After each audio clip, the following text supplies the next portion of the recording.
Hey, what's going on? This is the Saturday Down South podcast. Subscribe to Saturday Down South on YouTube. I'm Connor O'Gara. Will, round one is in the books. Can I offer up, by the way, I'm just decked out in bear stuff for the YouTube audience. You shouldn't blame me for that after getting to experience my best win as a fan in 19 years. We're not going to dig into that today. Getting to experience joy. People are like, look at this guy. Yeah. Connor got to experience football joy. And we're not to do this whole thing, but the season of Connor, wow. Indiana, the Bears, cooking. This is the best combined record they've ever had. Not even close. Not even close. I thought about mentioning that, and I'm glad that you did so that I didn't have to. Things are coming up, Connor, right now with all things football and the way that this is played out. But I realized for a few fan bases listening to this today, college football playoff did not exactly go the way that you hoped. Oklahoma fans, A&M fans, we will provide you some sort of silver lining. I don't even want to say that. That just sounds ridiculous. We'll let you, this is a safe space. We'll let you get out some of your frustrations with the way that things played out for those two SEC teams. We're going to break down every playoff game that happened, even JMU, Oregon, and all the takes that were inevitably going to come out about group of five stuff. And we'll kind of see if there's a solution to that problem, which I should put in air quotes. I guess that's tipping my hand where I stand on this. Will, can I offer up a spin zone though of the I need to offer up a spin zone for anyone who is disappointed by a pair of group of five blowouts JMU covered to close the slate and the way that this played out of best game down to least important, at least significant, least competitive game. Yeah, let's do it. Let's spin zone it. Yeah. All right. So last year, none of these games were close. None of these games in the first round were close. And we all were kind of looking around going, oh, yeah, the semifinal games, they're usually duds. So why did we think that expanding the playoff was all of a sudden going to make these games more competitive at this level? And it turns out that if you get two games like that are at least competitive deep into the fourth quarter, then that's a win. And I guess last year you could argue that Clemson in Texas was somewhat competitive. I realize it's a double-digit margin for the final score. Still a relatively competitive game with the way that it played out, with the way that Clemson kept making plays. But two games that we had that were relatively close, and two road teams winning in the first round of the college football playoff. So that's the spin zone, despite the fact that, yeah, basically after the noon game, you were kind of like, oh, well, I already know what's going to happen with these last two. Yeah, I mean, that's the thing. We talked about it last year a ton, and I'm thinking back, and it's like, why do I almost like barely remember some of these games? It's like, because they were terrible games. That's the thing. It's like, what incentive did you have to watch past, the halftime of SMU Penn State, right? Or all these games where the favorite moved on. Every home team won last year, right? So this year we at least get closer games. We at least get a couple of road teams winning. Again, if you're an A&M or an Oklahoma fan, maybe not the teams that you would like to see winning. But that being said, like this year is much more competitive than last year, and it's not the group of five's fault. Last year, I remember SMU was toast by the end of the first quarter at Penn State. By the time that all of those SMU boosters like Bryson DeChambeau and whatnot got there because of the Penn State airport situation with the private planes, they were basically already done. And I think I remember at the end of the first quarter, I said, all right, we can go to the library now. I've seen enough Kevin Jennings for one day. This is not going to change in any specific way. And I guess you could have said that for the other two games. Maybe some people said that after the end of the first half of Miami and Texas A&M, which did not feature a point and featured several missed kicks. But nonetheless, it was still a more entertaining first round of the college football playoff. So let's at least celebrate that, and we'll complain a little bit. Yeah, and I'll say it like this, man. I've been really consistent on this. I think it needs to be 6 or 8 teams. If it's not 6 or 8 teams, give me some new teams.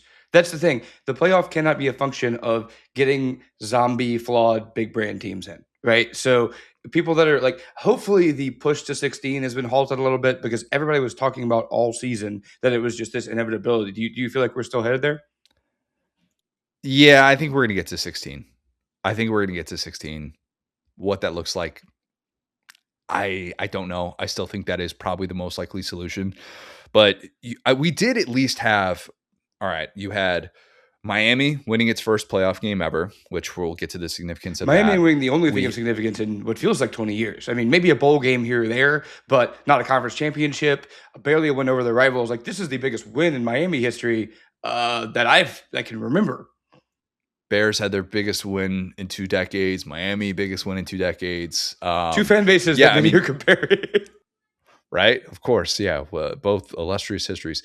We had the first Oregon playoff victory since Marcus Mariota, 2014. We had also the first playoff victory ever for Ole Miss.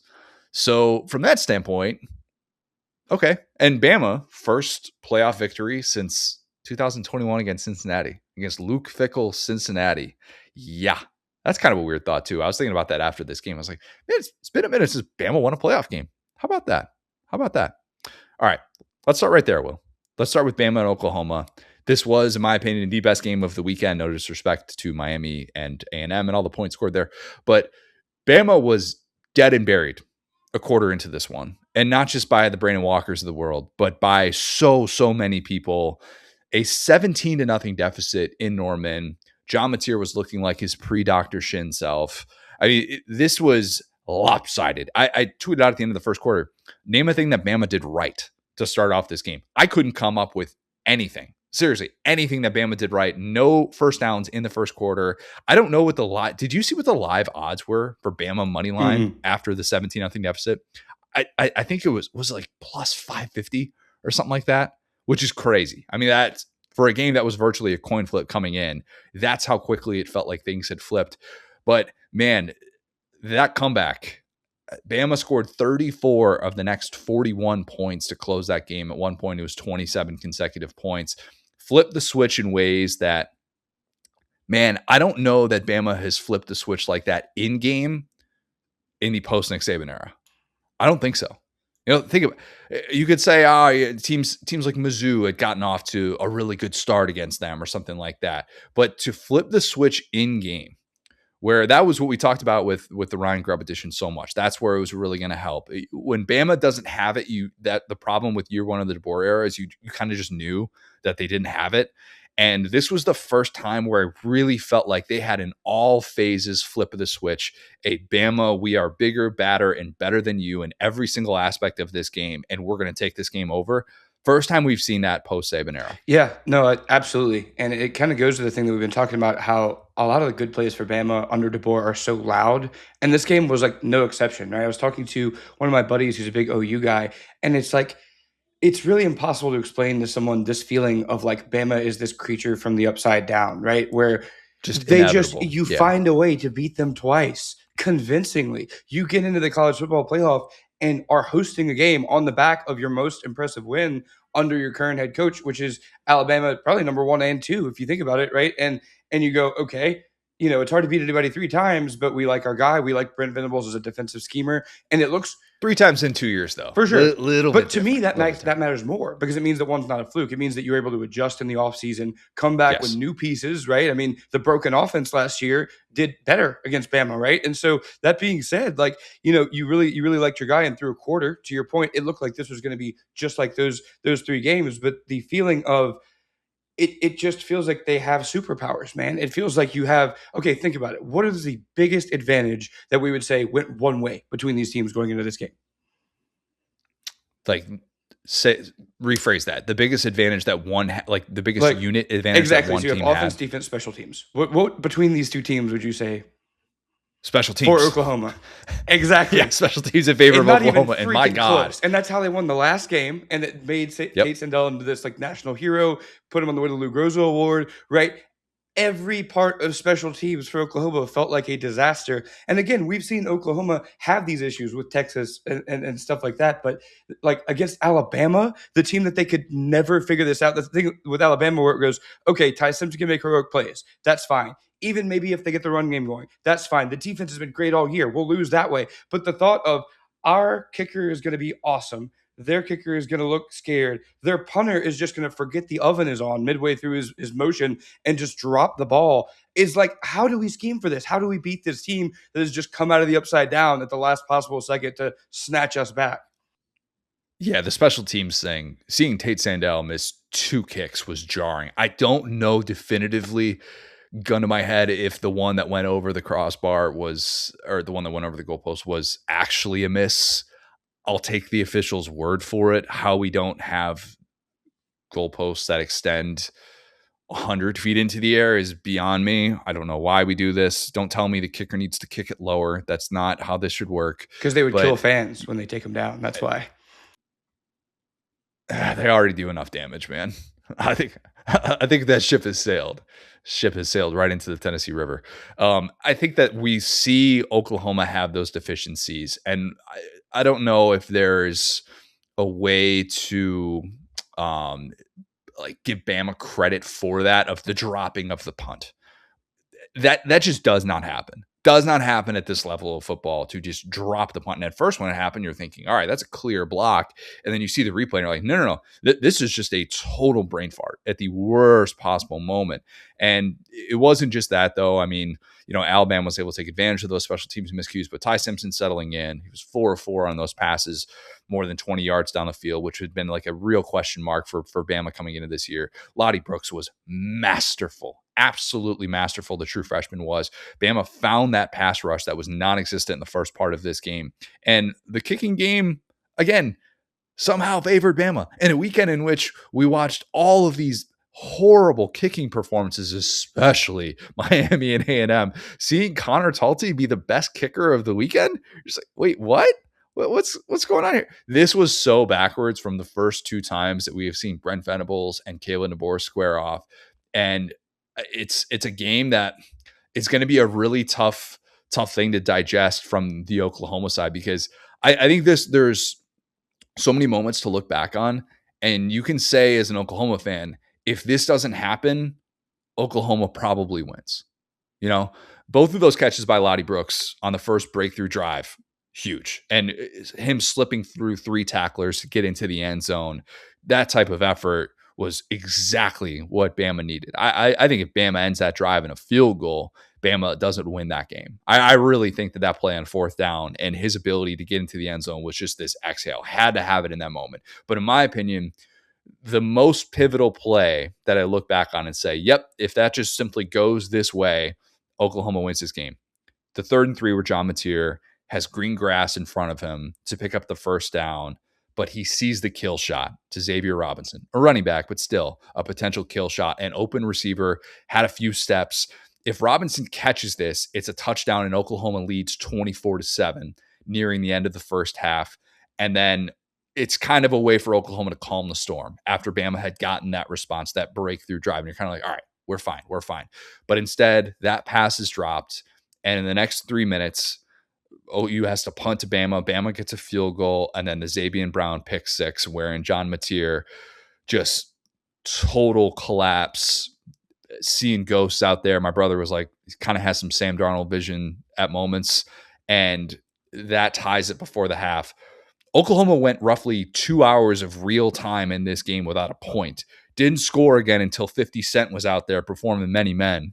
Thought that could potentially be the catalyst. My God, if that was. 50 Cent gets a statue in Norman if Oklahoma comes back and wins the game. Did you see the video of the Bama players getting hyped to that? It was like powering them Ty up Simpson too. loved it. It's like, man, yeah, especially when you're coming back. Many Men is like the best song you want to hear. So that kind of backfired. And it's like, hey, we can do this kind of like, okay, woo, but good. Well, I was gonna say, do you think? Did you watch that moment with Mateer where he makes the decision to ultimately go for it? It's like we're gonna try and get a touchdown in this spot. I think I have a touchdown. Does what he's supposed to do from a throwing standpoint, and we have the results to be able to look back on and say, well, here's how this plays out. And if you could do that over again, obviously you would just take the first down. I don't think I can blame Mateer for that. Maybe that's an unpopular opinion. How did you feel? I'm 100% with you. I think it is purely, 2 dudes in their 30s armchair quarterbacking to be like, well, you got to take the easy shot. You got to take the first down there, son. When you see your guy, you wouldn't have gotten here if you didn't trust your guys, right? And in an offense like Oklahoma's, where Alabama's goal is to keep you in the middle of the field, shrink That's a key right, point. like Yep. shrink the offense, make you scared to take risks. Even it's like missing an open three-pointer sometimes. Just taking the shot will expand the defense. And so I think that, yeah, I mean, the throw was on line to your point. Maybe a receiver catches that ball and maybe a running back doesn't. But people kind of looking back and be like, well, it was a running back. It's like, yeah, you know that, but at the end of the day, he's a Division One, P4 athlete who you love and you trust your guys. And if he makes that play, talking about like statues and stuff, that would have been enough, I think, to flip that game and at least keep Oklahoma in a position where they're not freaking out and chasing. We've talked about that all year with Oklahoma. They are not a 10 play, 75-yard drive type of team. They have lived off those chunk plays. When they have been able to get them, that's why they've gotten to this place where they were 10-2 in the college football playoff. And I understand that you can live to fight another day, and he probably picks up 15 yards on that, and it's keep the chains moving, long drive. All of a sudden, you're in Sandel's range. Who knows how that looks though after the day that he just had. take the Sandell field goal, bro. Easy. Right, just take the points. Should not be said at any point during a college football playoff game because there is no such thing as we learned this weekend. But man, I didn't make a play. A guy didn't make a play, and I don't really put that one on Mateer. Other decisions in this game, I think he would take the blame for it. But I wanted to kind of shift some of the blame because I think it's as pivotal as that play was. I just think that there's probably a different way to look at that isn't so much rooted in hindsight. Yeah, for sure. And I mean, like, what I was going to say is, we can do the old, like, oh, woo woo, like, let me get my crystals. Alabama is inevitable. Like, it doesn't matter what you do, you miss field goals through the uprights or whatever. But in reality, right, if you look at kind of the predictions we gave for these games, there's not a ton we got wrong when it comes to, you hit on this as far as the playoff, as far as the passing game not being in sync. But part of it was the really costly turnover. And it was the exact same thing that happened in the Tennessee game right before halftime. Xavier Brown takes off the other direction, and it's a game with one turnover, and Mateer made that turnover. And in the previous game, that was the Ty Simpson MO, which is not who Ty Simpson is as a player. And we talked about this kind of going into it, is that, yeah, Ty Simpson's like taking shots to get you to win the game, but if Alabama is going to turn it over, usually it's going to be maybe a careless play, but like a turnover on down, something like that. It's strip sack or something like that. Turnover on downs doesn't officially count as a turnover. We were discussing this off there. Doesn't officially count, but I get what you're saying. In terms of like the offense just sputtering like that, it's not going to be like Ty Simpson just misreading a defense and throwing a meatball, right? And that's kind of been the thing for Mateer, especially kind of down the stretch here with how they've been playing on offense. And so just having one of those go the other way, I think we've hit on the amount of chances that Oklahoma had. So, like, as an LSU guy, I can sit here and go, it feels hopeless. It feels like you can't do anything right. But on the other end of it, it's Bama's defensive game plan, I think, was great. I think being able, again, Kane Womack, owe you an apology to come down 17-0 and then still have your defense playing like their hair is on fire to still say, we're going to take these chances. We're going to get after Mateer. We're going to limit the run game. We're not going to get caught looking like they did last year in these big moments. I think is a big matter of progress. So some of it feels like, oh, what can you do? Game of inches. And then in the aggregate, you look back and go, I have 4 or 5 chances here where you really could have. I thought Kane Womack had a very Kirby-like day at the office. Or if you really want to go back and say it's a Saban-like day with the adjustments, because they pointed it out on the broadcast. Bama wasn't sending any extra pressure at first. It felt like OU was more willing to do that than Bama was. OU fans, I realized that our Mason Thomas was getting held on virtually every play, or at least that's what it felt like. Welcome to the experience, brother. Yeah. Every time you watch him, you're like, you could have called holding there. Oh, yep, you could have called holding there. He looked great. And Taylor Wine, I do think that was a penalty on the late hit on the out of bounds play just because of him extending his arm. But nonetheless, Bama did things to adjust in game where all of a sudden Oklahoma just didn't have that response. And part of me wondered, is that an issue moving forward for Ben Arbuckle? Is that something that really needs to be addressed? Because I think there have been some times in which OU's offense has been able to make those in-game adjustments, but how many times have they, just been stuck in the mud, and it's just the one chunk play, and it's like, well, you made the key play in that spot, but I don't know that you figured things out. Bama figured out the OU offense in this one, and Pierre was great, and seeing what this defense was capable of. Tim Keenan, him returning, just they did a lot of things on that side of the ball that really did spark them. And I know that the offense is going to get the shine, but you're right. We do need to talk about the Bama defense there. Ryan Grubb shifting back to the booth. How much do you think that sparked Bama? I always love that storyline. Yes, that's like the players only meeting, right? But for Yeah, yeah. coaches, it's like, oh, he's changed up Yep. his routine a little bit.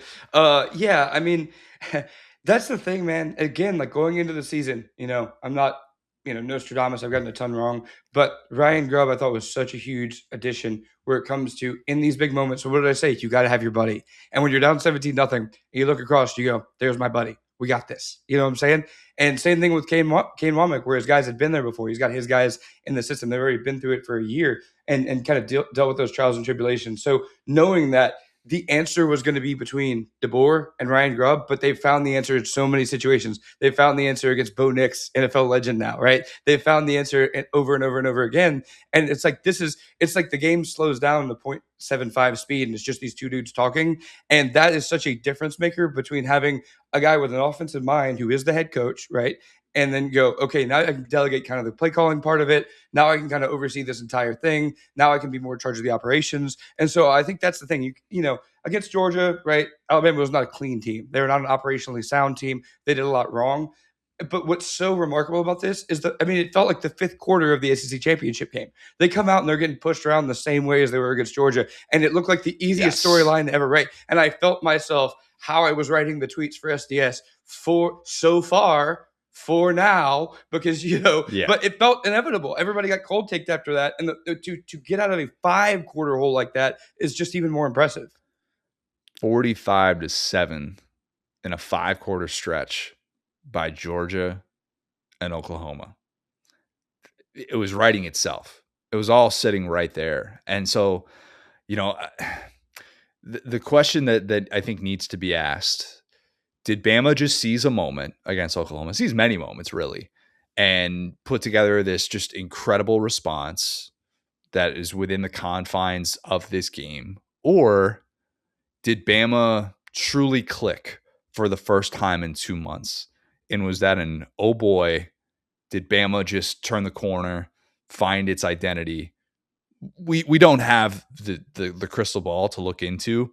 If you were leaning one way or the other, of like, was that just for that day, or is this who Bama is going to be moving forward? Which side would you lean? I think it's all situational, right? I think it comes up to your matchup. I think Indiana is a team that on paper you feel good about the roster. Like we could have all these things about Kirk Cignetti and his 3 stars. It's awesome. Like, do not get me wrong, it's one of probably the most impressive coaching job I've seen in my life as far as Cignetti. But if you're Alabama, it's like we have these gritty, tough players who are also 4 and 5 stars. So I think that matchup looks a little bit tastier for Bama than like an Ohio State, right? Because your thought is, and that's part of it too, is what Bama's been great at this year is capitalizing on defense. Capitalizing on the big hits, the swarm, all that stuff. And they, other than the Xavier Brown play, weren't really as much able to do that. They're incompletions. They bothered Mateer, but it wasn't like the amount of havoc from that end. Special teams, not defense, right? And so I think that for Indiana, a team that like is going to be a little bit more, I'd say, confident than Oklahoma, as they should be. They have the Heisman winner on their team.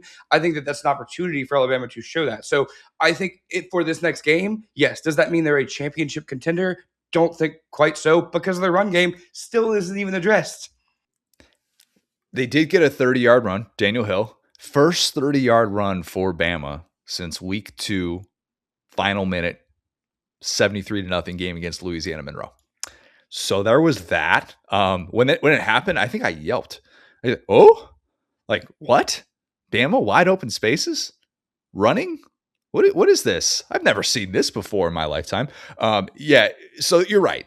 That part of it needs to be addressed. I do wonder how many teams Bama could have beaten in this playoff field playing the way that it did in those final 3 quarters.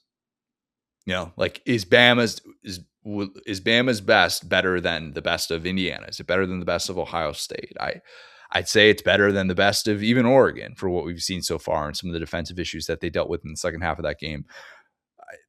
That's I think the thing that Bama fans can put in their back pocket and go, all right, that ceiling is pretty darn high.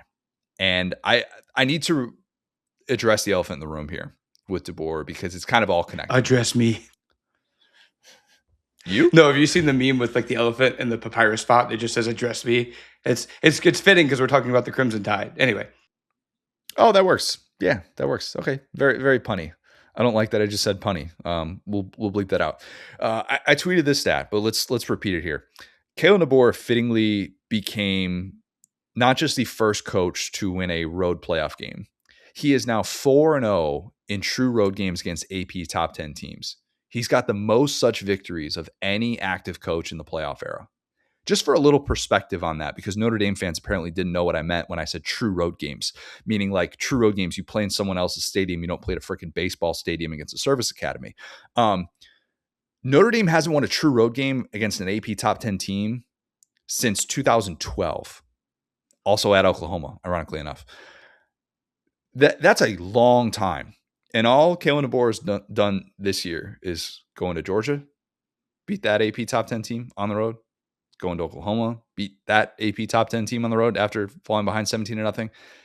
And it's funny because as this first quarter is playing out and everybody's just burying Bama, understandably so, because they did nothing right. But you see people like Tyler Horka, who, I'm sure he's a really unbiased journalist. He certainly comes off totally unbiased. He spent the first quarter tweeting about how Notre Dame would have been better than both of these teams. I need to repeat this, okay? And I don't just say that to like take shots at Tyler here, because he's not alone. Winning road playoff games, even though we just saw two teams do this weekend, is going to be extremely difficult moving forward. These teams are now 2-6 in these settings because you just don't simply beat AP top 10 teams on the road. All right. Like there are 5 coaches in the sport, and DeBoer is one of them, that have multiple such victories. Okay. AP top 10 team on the road. And that's what we're talking about in the playoff era. That's it. It is so hard to do that. And you can't just assume, Notre Dame, that you're going to step on the field and be better than those two teams in that spot. I understand what happened last year. I already said, like, Notre Dame, you won the breakup with Brian Kelly by getting to the national championship. You did things that Brian Kelly didn't think you could do. Okay. It's like, cheers to you for that. But to assume that based on how you played against Pitt is going to be how you play on the road in that environment, which was rocking. And I'm going to give Miami some flowers in a bit here for being able to withstand 108,000 at Kyle Field like that. It is so hard. And we cannot lose perspective on that, because only the great coaches can get it done in those settings. And we need to make sure, as we talk about these first round playoff games, that we never lose sight of that. Yeah, and that was the thing about DeBoer too, is that he was like the home assassin, right? Like that was kind of his backstop. Was like, okay, you can beat an NFL team at home, DeBoer, and then you get away from that, and we don't know what's going on, right? And it was about, again, it's just so interesting to see how this man's mind works in Kalen DeBoer. It's not the old school thing where it's like, okay, they never lose to bad teams. It's kind of more impressive than that. And I'm a hater, right? Like I have no reason to be nice to Alabama, but to think that even in a game where Oklahoma came roaring back, right? Even in that type of a game, you still like DeBoer because he's just found a way to do this over and over again. So yeah, to your point, like winning on the road is super hard, and I'm fully like, if we're going to go change the playoff, whatever, more games on college campuses I think would be awesome, because at the end of the day it's really rewarding to the home team. Of course. And I think that really values the regular season a little bit more, where if you're able to sneak in the playoff and kind of like then you have to go on the road and you could get embarrassed therefore. So yeah, I think that like a road playoff environment is a new thing. And that's why DeBoer, I think, is a perfect coach for this new age, because he's won in all these different weird ways. He doesn't have like one thing he does well. It's not like adapt or die. It's like, well, he's never really found stability. He's just always adapting. There's no laurels to rest in, Which is why Michigan wants him very badly, clearly. Bama went from potentially having one of the uglier exits to a season that it could have ever fathomed to coming back and winning that game. But you get the Pete Thamel tweet beforehand. Michigan wants to pursue DeBoer, and a win would complicate that timeline. You think? And instead of this, being squashed beforehand, Jimmy Sexton is still doing Jimmy Sexton things, pulling the strings, because why wouldn't he be? And, you talk about like how DeBoer has been kind of up and gone at a lot of these places. And it's been different because he keeps getting promoted and we know where he started from. So it's been received a little bit differently than someone like Lane Kiffin early in his career. So we get that. But he could say all these right things and talk about how happy he is at Bama. But what's very clear here, at least from Jimmy Sexton and the way this has all come out, is that the thing that would make DeBoer happier would know that his current job wants him badly. And something that I've been thinking about, he's never been fired. He's never been fired. 9 jobs in college football in the last 25 years, 0 firings, which just doesn't happen very often. Like even Billy Napier, we talked about kind of his rise. He got fired with Clemson. Like a lot of these guys, you get fired as a position coach. You're kind of, the scapegoat, the fall guy 1 year. Like, Josh Heupel, fired, at Oklahoma and the way that played out. Like sometimes these guys just run into a situation where they're like, yep, just had a bad year. We'll get to, a Pete Kwiatkowski discussion in a second here. Like bad year. And then just all of a sudden, just like that, top of the world, you get fired. It happens. But that includes not getting fired at his first 2 FBS head coaching jobs, both of which included him getting pursued by bigger power conference jobs at the end of year 2. That's why this is playing out the way that it has. And I believe Kalen DeBoer when he says we're happy at Bama. But I also think that Jimmy Sexton wants to do the Jimmy Sexton thing. And that is why we get actual people saying, no, there's like real speculation that Michigan wants to pursue him. Of course. This all ends with a raise and or an extension. And I'll be stunned if it does. Yeah, actually, that's part of it too, where you think about like, okay, Alabama fans having the blessing of Nick Saban, right? Where you have the undefeated seasons and the championships and all that. So that's part of it that DeBoer has to deal with. But another thing about Nick Saban was everybody knew how happy Miss Terry was. So like, was there ever credible Nick Saban is really considering the Texas 2012 stuff? What was it 2013? I don't know. 10 years basically before she retired. That was the only time where there was like, hey, could this actually happen? Yeah. And I think they're looking at houses there in Austin. And like that's the thing. I mean, I remember Les Miles, he was courted by Michigan, Arkansas at different points. Brian Kelly obviously was courted by Michigan. Nobody wanted Coach O. But that being said, like, because it's kind of the same deal there. They were like, this guy, if you get him out of Louisiana, I don't know what he's going to do. And so that's part of it, is that I think Bama fans aren't used to losing a couple of games, which is the new standard, and also having a coach that everybody wants that isn't married to Tuscaloosa, Alabama.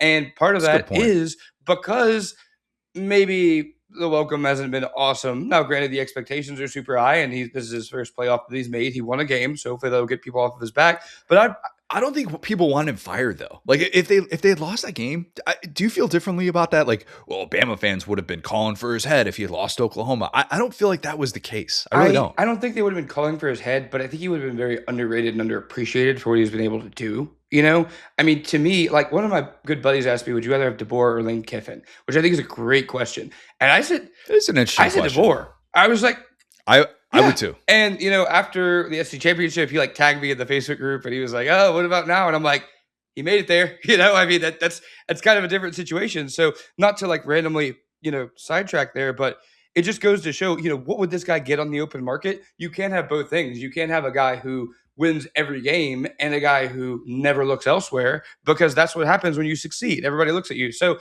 I would say, like, hopefully this season is done enough to put Bama fans totally behind DeBoer, totally behind Ryan Grubb, especially with the SEC championship game kind of having the bad taste in your mouth. We're like, I mean, maybe they were looking at Ryan Grubb, which is, I think, a very key part of this, like I said. So I think, like, it's been 2 dang years. Like, let the dude build the foundation. I think he's a great coach. And again, I have no reason to be a like Bama apologist, but I think it's pretty cool what they've done. And replacing the guy is so impossible. And the way that they've done it, I think is impressive. I think it's more, I'm tired of hearing about people talking about how Bama fans feel. Until I actually start to hear these Bama fans that are just like, I'm so done with DeBoer, and not like in the first quarter of a game against Florida State or something like that. Actual tangible week to week, we're done with this guy stuff. Anyway, so we had to address that. Hopefully we don't get cold taked on anything there. I will say, unfortunately, most of my job is in Alabama and my family are in Alabama. So I hear that from a lot of folks. Now, are these people journalists? Okay. No, they're more like I talk about my stepbrother who says he's a self-proclaimed Gump and he loves that title, but I have heard this, like I have a lot of Bama fans in my life that I'm just always talking Bama with. Some Oklahoma thoughts before we move on here. Brutal to lose in that fashion. Still searching for that first playoff win. most playoff appearances without a playoff victory, I believe. Um, Makes it even worse knowing that OU now owns the two largest blown leads in playoff history, 2017 with the blown Rose Bowl lead. And yes, it's the 2017 Rose Bowl because it's the 2017 season. The blown Rose Bowl lead to Georgia, and then, this blown lead to Bama. Those were both 17 points. I thought Mateer looked healthy, but his footwork and vision are still a problem. They just are. And I don't think I can blame the injury on that. The jump passes, some of the decisions that he makes. So you can run it back with that combo, which I would probably do instead of starting over with a portal option and bringing in a new OC. I think that's the most likely path is Mateer, Arbuckle, run it back. You kind of move past, because the way that things finished out, move past speculation that Ben Arbuckle could be getting his first power conference head coaching job. I think he still, as an offensive coordinator, has things he needs to figure out. I would spend on that offensive line, which 8 different rotations this year.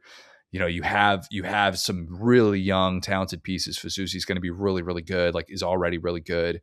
But you need to get better there because you need to be able to run the football more consistently. Maybe don't spend on that backfield like the Jaden Ott deal, or if you do, maybe go after someone that's got a little bit something more to prove, kind of the mid-major up-and-comer. I don't know. That was weird. We talked about that with Dario. We don't need to relitigate that. But there is a move sitting out there that I wonder if Brent Venables would be willing to make.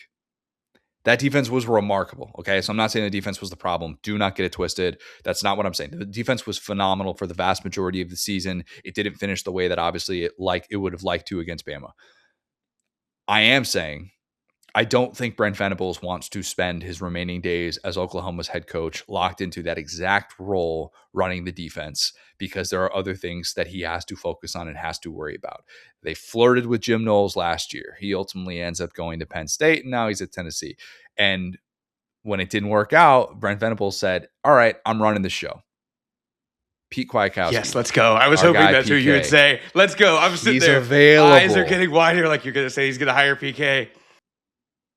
I cannot believe that Sark fired him and hired Muschamp. It's not even so much the Muschamp element. We talked about how Muschamp wanted the Florida job each of the last 2 years, defensive coordinator job at Florida, not the Florida head coaching job. Let me clear that up. Okay, reverse Bobby Petrino. Right? Very much. If you're Venables, do you go down that road and see if he wants to cross enemy lines? See if he comes in as that chip on the shoulder guy? Answer this Texas question, which it's not like it's some unbelievable drought and you just can't get over the hump against Texas. I realize how it played out this year, but that would be the call I'm making. That would be the call to say, all right, I can step back into the CEO role. I understand now that I've got the Jim Nagy piece in place with him being able to kind of run the roster and manage it from that standpoint. There are still things that I think Brent Venables, if you could join forces with PK, that is the defensive Avengers in college football. And I would be fascinated if they were willing to do that, because there's no guarantee that the defense is going to be as good next year. And they could need that extra guy on the sideline to be able to patrol that and be able to pull those strings. So I thought that'd be an interesting potential move. So it's funny because I think that does 2 things, right? Number one, we may create the only head coach ever who gets heat for not calling plays. If the defense isn't as good as it is this year, you bring in PK and it's like, you need to stop being lazy, Brett. Go call this defense. On the other side of it, I wouldn't do that. On the other side of it, though, it does take some of the heat off of him if the defense does regress, because this is a very special defense 2 years in a row. Where do they have to go? If they're just linear. So yeah, I think that would be fascinating. I'm all for that. Yeah. Again, just nothing is guaranteed with, we'll wait and see kind of how this trickles out with some of the pieces that they're going to have to replace. They're going to have to reload in a lot of key areas, but they do still have some young, promising pieces. The secondary should be a real strength, and they're going to work the portal again. Like, why wouldn't you want to sign up to play in a Brent Venables defense? But I'd be fascinated if that move was on the table. Still a successful season for OU, even if this was very much not a perfect team. We could kind of see the deficiencies that they had. And Venables, in my opinion, should be in good standing with whoever his new boss is going to be. I don't think it'd be fair to put him in that preseason hot seat list discussion. We're going to do the hot seat index at some point here. Maybe some point in the next month, we'll do that, the hot seat index of what it looks like for SEC coaches in 2026. And I'm not going to be one of these people that's putting Venables at like a 7 or 8. I think there will probably be some But you can't ignore what he just did with the schedule that OU just had. I understand it's not necessarily getting to the levels that even you got with Lincoln Riley. Well, the path to get there was different. Okay. And we explained that over and over again about the amount of top 25 opponents you had to face just to get to the college football playoff, hosting that game, having that atmosphere in Norman. I just think that context is worth remembering, even though this was an excruciatingly frustrating loss to go up 17-0 and then lose to Bama. Yes, absolutely. I do want to say one thing really quick on Ben Arbuckle. This is a guy that I think is still a little bit of a wild card, right? He's a guy that was coaching in high school for most of his career. He was only like a solo play caller starting at Washington State in 2023. So, and that, of course, he had like wild quarterbacks every step of the way. So hard to really see what his offense is at this point.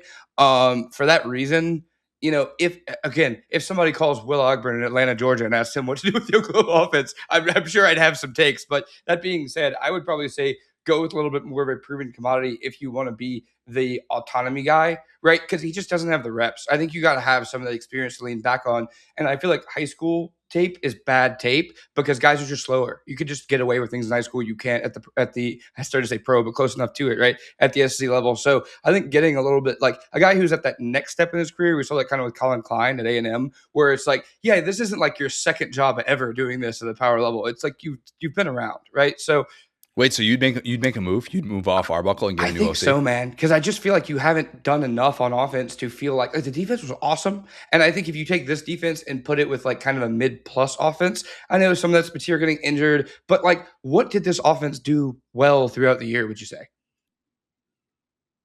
Chunk plays. They can get the chunk play. And so much of what you do as a coordinator can be covered up by that. It's tough for me to say that. And for what it's worth, I hear your point. I don't think you're alone in that. I think there are definitely people that would like to see a change at that spot after the way that it played out. But I do think Venables is going to say what's out there in the portal. If we're not first in line to get that, what would we do? Because he's looked at them as a package deal. And so that's why I'm kind of talking about them like a package deal. It's the Arbuckle Mateer experience. And I don't know that you're all of a sudden looking at keeping Mateer, but moving on from Arbuckle and how that sits. I don't know if you're able to play those cards. Maybe I can be proven wrong on that. But you're essentially saying we're going to try and find that next OC. And maybe there is somebody out there that you could look at and go, that guy would be fascinating with the things that Mateer does well. And I'd be really, really interested. Like, he already got hired to another job, but seeing Buster Faulkner run an offense with John Mateer leading it would all of a sudden be like, wait a minute. If you turn John Mateer into Haynes King, maybe he doesn't have the durability to be able to withstand some of that stuff, but you could tweak enough of these things where all of a sudden you're really intrigued by that. I don't know that guy is out there existing. Yeah, and I'd say really quick, I would probably keep him for 1 year because of the Mateer element, but I'm saying past Mateer, he just, like I said, he just kind of has no history, so we don't even know. So I think it's both things. I think we can both kind of be right here where it goes, for the Mateer experience, that's what we signed up for. Let's not worry about losing our progress and breaking something that we're not on the hot seat, we're good. But I just have zero faith that if he came over with John Mateer and they still can't really get on the same page, and again, the run game, not great. So that's just kind of my take on that, is almost no matter what happens this next year, let's do 1 year and just kind of move on. Yeah, could very much be the case. All right, Miami, Texas A&M. In its first playoff game ever, A&M is still without its first playoff touchdown. This was torture. This was downright torture, Will. This offense was a rough hang on Saturday, down to that final interception in the end zone. Marcel Reed was late. He was off target. Interception to end it. A stunning moment. And it was just yuck, yuck, yuck. What was the pregame sign that A&M was going to lose this game, looking back?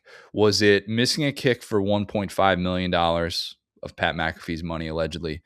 Or Johnny Manziel flaking out on being a guest picker for College Game Day because he was at the Jake Paul fight on Friday night in Miami?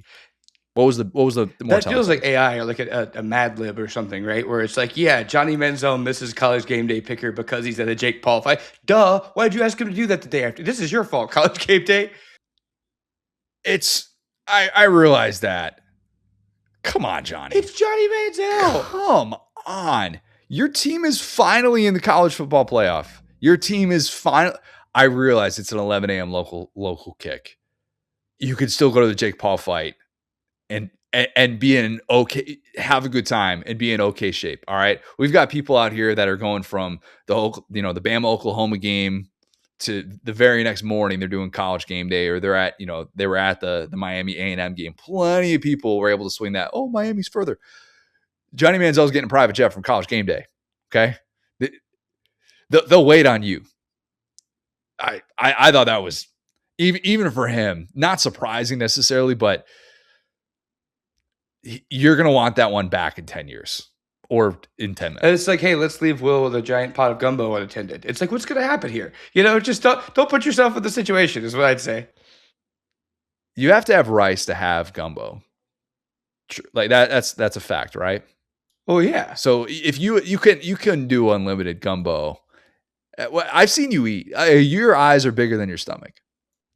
Yeah, no. I'm not saying unlimited. I'm just saying I'm gonna eat some of it. Like it's like, hey, like don't eat that gumbo. But yeah. Oh, okay. Yeah. Oh, yeah, that's fair. Same. Right there with you, man. Right there with you. Anyways, I'm delaying the A&M offensive discussion here because it's a demoralizing one to have. It was stuck in the mud just all game against this really good Miami defense. Why they kept throwing so much in the first half with that wind was bizarre. It was almost like shades of the South Carolina first half game plan. Like, do you not see the conditions? That's clearly not working. Marcel Reed was not settled in, and it wasn't quite as mistake prone as the South Carolina game where some of those throws are just ducks and they're going the other way. But even if his mobility is somewhat limited, I still thought you could have taken advantage of his legs. He had enough plays in that game to make you think, all right, he's moving fine. You can still have this as an element of your offense. And I hate doing the thing where I criticize play callers because I am not in that seat, okay? And I think people do it too much and they pretend like they know exactly what they should be doing at all points. But the more I watch that first half with both of these offensive coordinators, we're going to get to Shannon Dawson and the Mark Fletcher dynamic in a second here. But I'm watching this going, how do they not see this? Is everybody's aware of how windy this is, right? Everybody's aware that Marcel Reed has dealt with accuracy issues. Why are they making these long, slow developing throws where I could justify it a little bit more if you're trying to attack downfield with it and you're giving your guys some room to be able to run under it.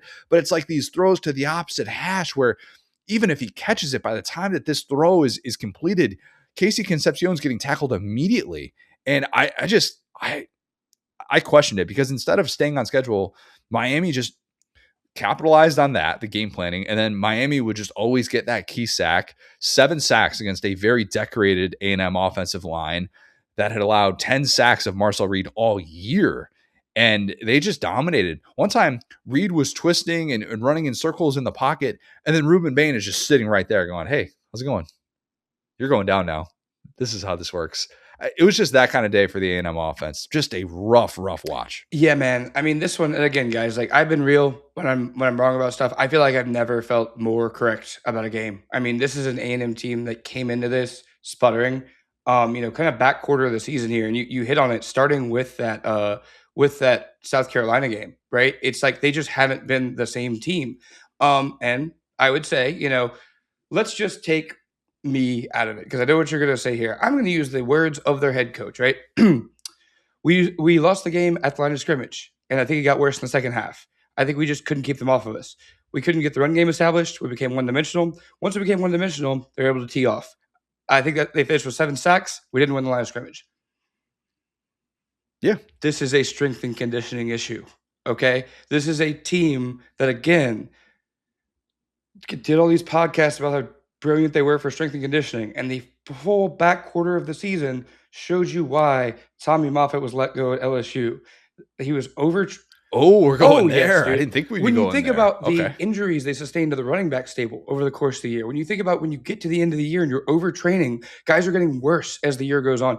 In a playoff game against a Miami team that was able to stay sound, they were completely unable to move the pile. They had 2.5 yards per carry on 35 attempts. It wasn't that they were unwilling to run the ball. It was that they were running with the sacks. Into a. It was like 4.3 sack adjusted. Yes, but that's a have your cake and eat it too thing with Marcel Reed because a lot of the carries are quarterback runs. Their most effective carries were quarterback runs. And so that being said, I think that Miami's game plan defensively was exactly how I would have said beat Texas A&M. It was they're able to get pressure without sending a ton of guys. And that second level, the linebackers were in a shell the whole game because they knew that Marcel Reed, after he was one, maybe two reads, he was taking off and they weren't giving him that ability. And so at the end of the day, like, I think you have a point on the play calling stuff, but this was every schematic failure, every kind of wart for A&M exposed in front of everyone. That's why Miami was a matchup. We both picked Miami. This is why it was such a bad matchup for A&M, because they had the personnel to line up 1v1 and punch A&M in the mouth and not fall for any of this stuff, not send extra guys. And I think they did you have something on that? You look like you're about to say something. My only counterpoint to that, to the point, the strength and conditioning point, which is it's interesting to discuss that. And I think at one point when we did that tour of LSU in 2019, I think I remembered asking Tommy Moffitt, "Do you guys max squat during the season?" He's like, "Oh yeah, oh yeah." Like we do all that stuff. They still track it and make sure they're not overexerting. But it's interesting hearing you mention that. The counterpoint to that would be the schedule was both a blessing and a curse. The schedule, wherein everybody talked about it, they had their toughest game of the year was in week 3 against Notre Dame. And you had this schedule where it was so favorable throughout SEC play. It's not A&M's fault that it worked out that way. It's not like they set up these games.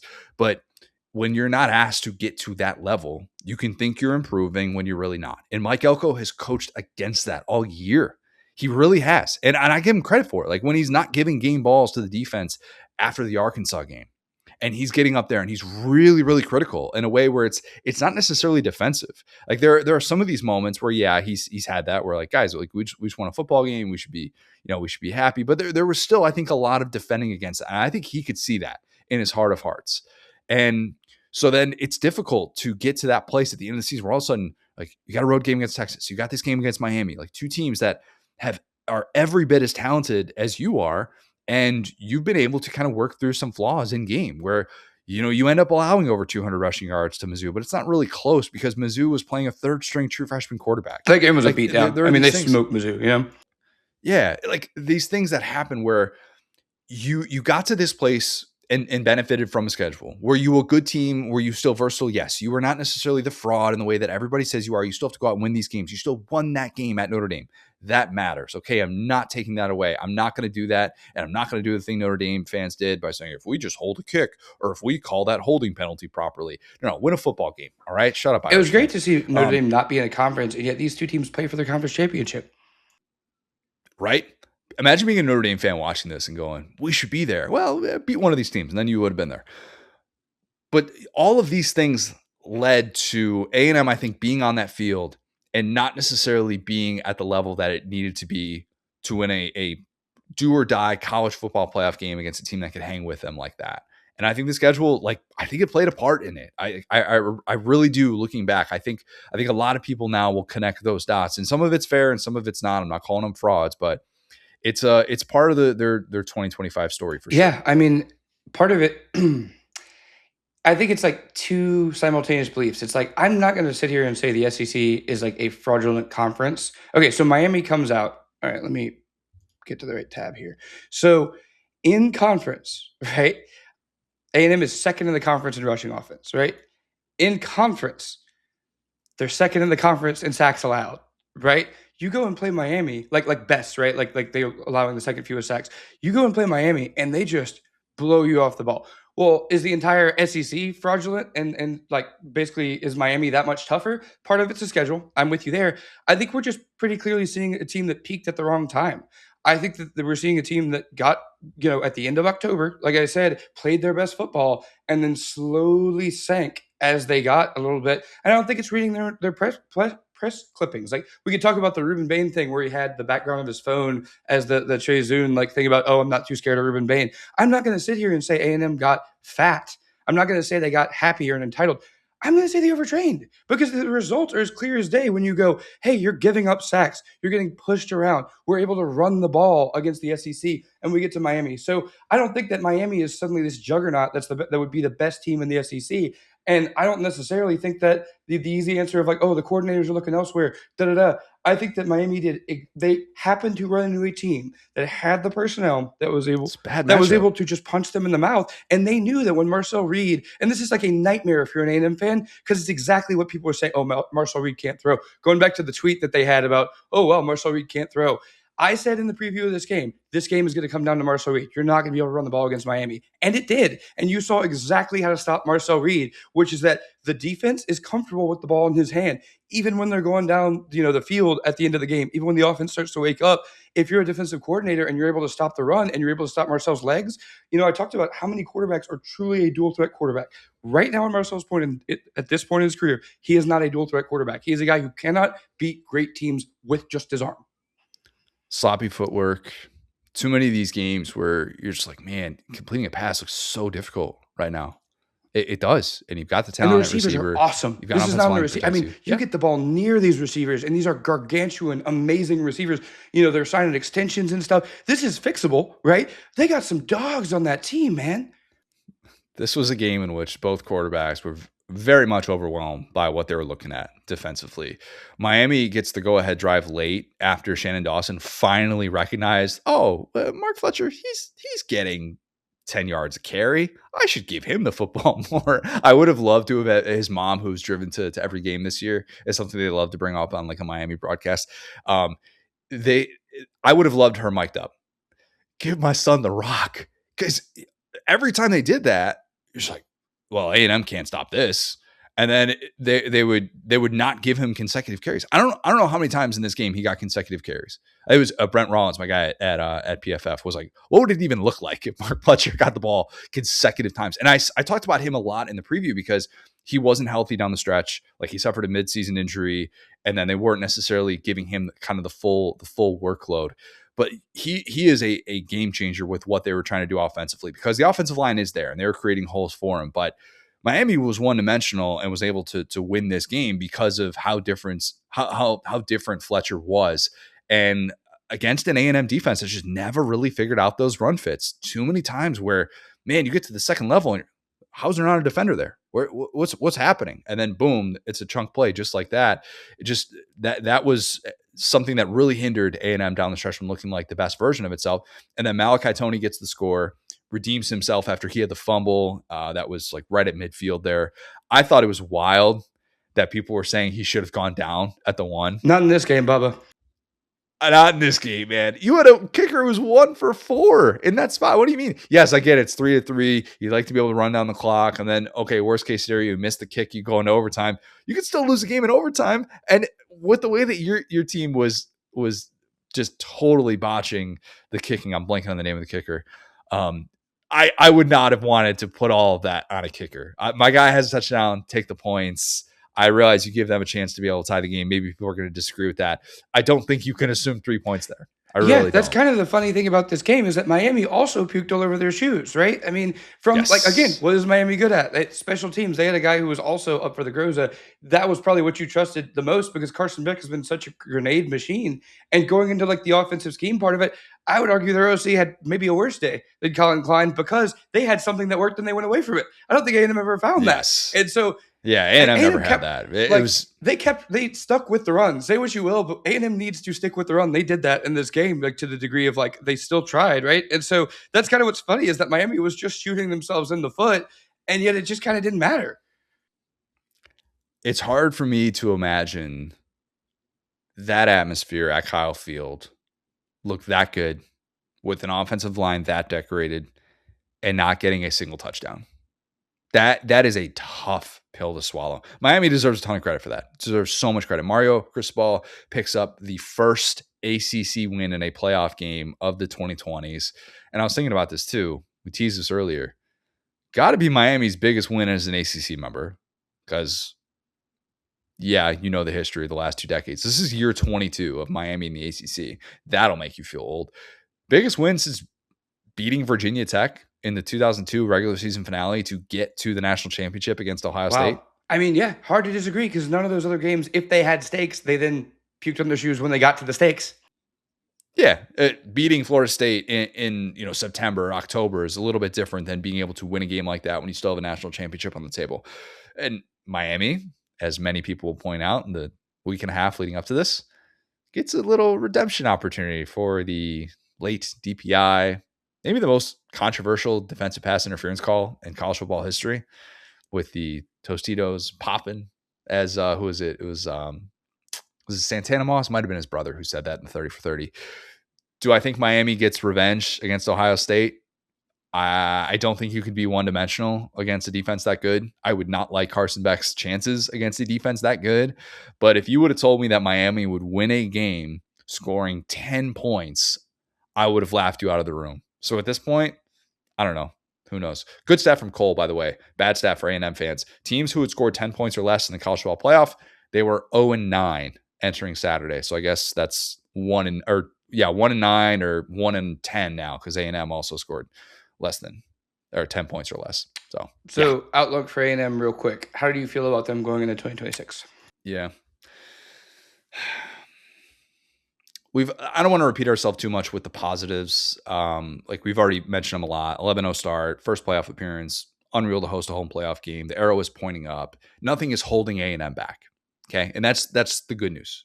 Okay. A&M also technically ended LSU's playoff hopes, so I now have to only be positive for A&M. And that was the bet of if LSU doesn't win a national championship, as I predicted, I would only say positive things about the team that ends their national championship hopes. So get ready, Aggie fans. Don't worry, brother. I'm here. I got you. I'll be there. I'll be the other side of that. Battered Aggie syndrome, not here. Not here. You won't find any of that. I will, however, say that Mike Elko opting for stability with the Hallman Wiggins promotion to OC to replace Colin Klein, that's going to be closely examined this offseason. Okay. I don't want to say the eyebrow is totally raised. I think Wiggins has a really bright future. I think he's going to be a head coach probably within a matter of a couple of years. But I'll be interested to see if that works out over bringing in someone from the outside. You did what a lot of teams are doing in the SEC as of late, opting for that stability of just hoping that someone that's in your building that knows your scheme, the Mike Bobo promotion that I would say for Georgia has worked. The Mike Shula promotion for South Carolina, we know how that worked. It did not. The Oklahoma promotion of Seth Luttrell, it did not work. It's been a mixed bag with doing that. And I don't think it's a guarantee that all of a sudden you get that stability. Stability is great with those off-season discussions, not as big of a learning curve. And if you feel like that's the place that Marcel Reed's at, that's why you make that move. But that's going to be a huge question mark with this team moving forward as it replaces some of these key pieces. Yeah, absolutely. And I think you can kind of bring both of our points about A&M together here. You talk about peaking at the wrong time. You talk about the schedule, push that forward to 2026. I mean, I don't know who they upset with the schedule next year, but we talked about when they peaked last year, end of October. Well, at the end of October, October 24th, they go to Bryant-Denny Stadium. Then they're off. And then at South Carolina, not an easy place to play, Tennessee, at Oklahoma, Texas. So in 5 weeks there, or in 6 weeks there, you get 5 good teams that are going to be at that point in the season. So you're going to know. That's the thing. You're going to know what the situation is. South Carolina 4-8, but like for next year, I mean, again, playing in Williams-Brice almost got Alabama this year. You know what I'm saying? So like a couple of games a year, and that's they've already done that to A&M when South Carolina was not a good team and A&M was supposed to be a good team. And so like that being said, I would never count out that environment. So point being, I think there's a lot to learn from, but I think that how we felt about A&M a couple of weeks ago heading into the Texas game and how we feel now are just a little different. They're just more questions, right? They have the talent. I think that Elko has shown in his brief time that he can make changes. Even benching Wigman going to Reed, right? You're going to get Reed back next year. You're going to stay in the same system, kind of like we just talked about with Arbuckle. I get that, keeping the continuity, but that's where we're really going to know for A&M at that back quarter of the schedule I was just talking about, which is why I hit on it. Is that now you get an opportunity to redeem yourself next year? What are you going to be? Many years of the 2010s version of A&M was a backloaded schedule in which it all fell apart. And so it's kind of fitting that in year 3 of the Elko era, that's going to be when we find out who A&M really is. And to me, you could still look back on this season and have really good feelings about a lot of the things that lined up the way that it did. I also think it's fair to say that this ending stings. It stings a ton because a win at home and then a loss to Ohio State or something like that would have put a different spin on this season. And instead, it's 2 consecutive losses to close the season. You don't get the Texas win. You don't get an SEC championship appearance. You don't get a playoff win. And you came up short in a game in which you were right there. And you have the dudes Nothing is guaranteed, even when the arrow is pointing up. And A&M is kind of the classic reminder of that in the SEC. Yeah, 100%. All right. Speaking of arrows pointing directly up, Pete Golding, stock up through the roof. Man, this was a beatdown. Lane Kiffin, congratulations. $250,000 richer. Thank you, LSU. Can LSU afford that? I don't know where LSU's wealth is right now. I don't know if it's in chicken finger stocks. I don't know where all this money is coming from. I'm scared. I was watching that game and on the LSU side going, dang, come on, Tulane. Come on. What are we doing here? $250,000 Lane that he just gets as a bonus. And he won a game yet here. Apparently, Lane Kiffin's only worth 4 points, though, because that was the difference between this time and last time against Tulane. Another blowout. Pete Golding, some are saying, one more playoff victory than Lane Kiffin. Got the chance as he left this game. Awesome for him. Like, jokes aside, awesome for Pete Golding.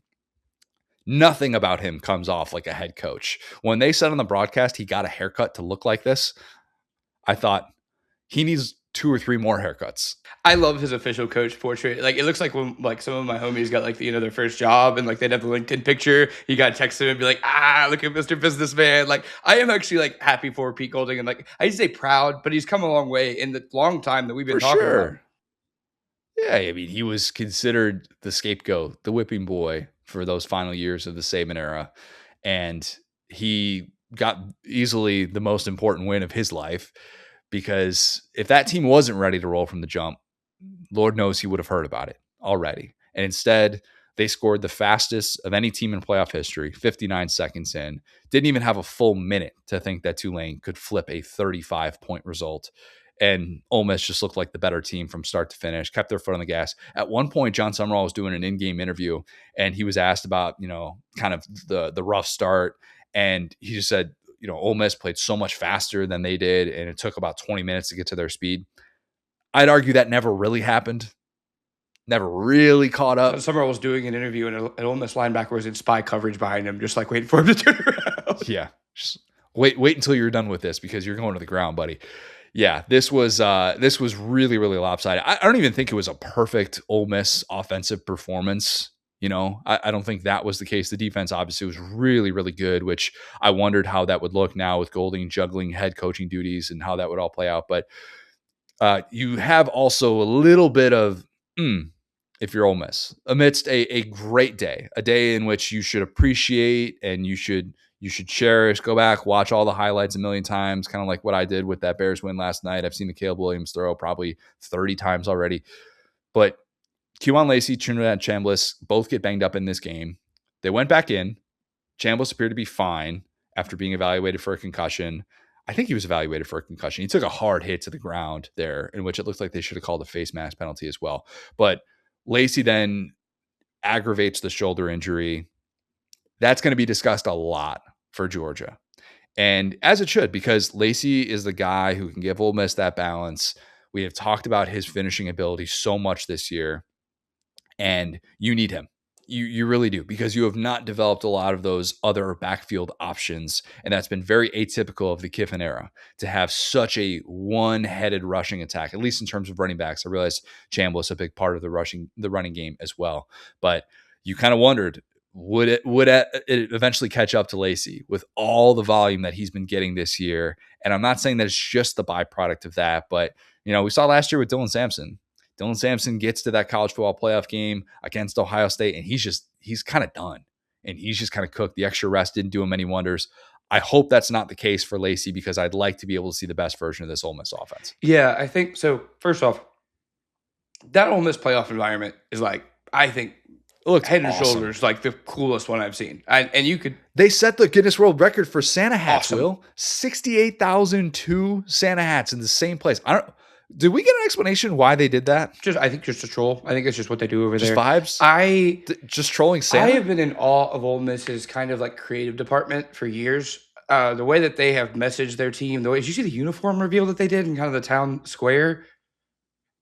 Oh, I didn't see that. That's like another kind of interesting part of this, is that Lane Kiffin is known as the powder blues guy, and a lot of the fan base was kind of like, we need to bring back the rebel look with the, and so it was actually like Joe Test talked about that. It was like a very kind of you if you know type thing with Pete going back to the dark blues, and a lot of people outside the program going, we like the powder blues, but that's a signifier that it's like Pete's program. And so the way that they have really messaged this team and taken them out of the old Mississippi Rebels into the new era, it's going to be interesting when they rebrand under Pete next year, because it's clear that they will, right? But I think that the drone show was awesome, the Santa hats were awesome. Really cool. Every part of that felt like, I mean, just like when you go to a Christmas village or something and everything is just so like Disney World, right?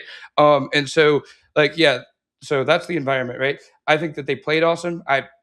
We both talked about it. Like we both picked them to win. Just from a athlete standpoint, I always thought they were kind of head and shoulders above Tulane. And having that first win and having that first game under Pete Golding, where it was like, we're just going to go, whatever to the wall and really just punch this team in the mouth. To whoever was in front of them, you almost wish you had a game against like an A&M or Miami there. I agree. Because Yeah. I really, outside of maybe like an Ohio State or something, like, and I keep using them as the example because I guess they're the closest to it, right? But with the talent and the resume. And so, but that being said, like, I feel like they would have beaten anyone. I think it's about going forward. And to your point about Lacey and Chambliss, that's kind of like, I hate to say worst case, but you'd probably rather win the game by 20 and have those guys be completely healthy. And you can't control that. It happened early in the game. It's not like they were. What's up? Wait, you said they would beat anyone? Did I hear you right? In that game, yeah. Who would Ole Miss? Wait, so they would have beaten Georgia in that game? I think it would have been a really good game. They would have beaten Ohio State. I specifically said I said Ohio State, and I used them as an example of a top team. So let's just go ahead and put Georgia up there, Georgia and Ohio State. Outside of that, like I said, Texas A&M, a Miami, like a team that was viewed around their tier. I think the amount of juice that they had in that environment, and Pete Golding and Charlie Weiss coming back, and everybody being like on this kind of like, it was like a revolution type. Like it was like after the revolution takes over and they're setting up the new government type stuff. And so yeah, that being said, the injuries are rough because Georgia is a whole new thing. But against Tulane, I mean, they just punched them in the mouth over and over and over again. To your point, it was barely even an interesting game because they smoked them so bad. And I think the best example is the little weird backward sugar huddle play that you tweeted. My God, this was bad. There had been a team.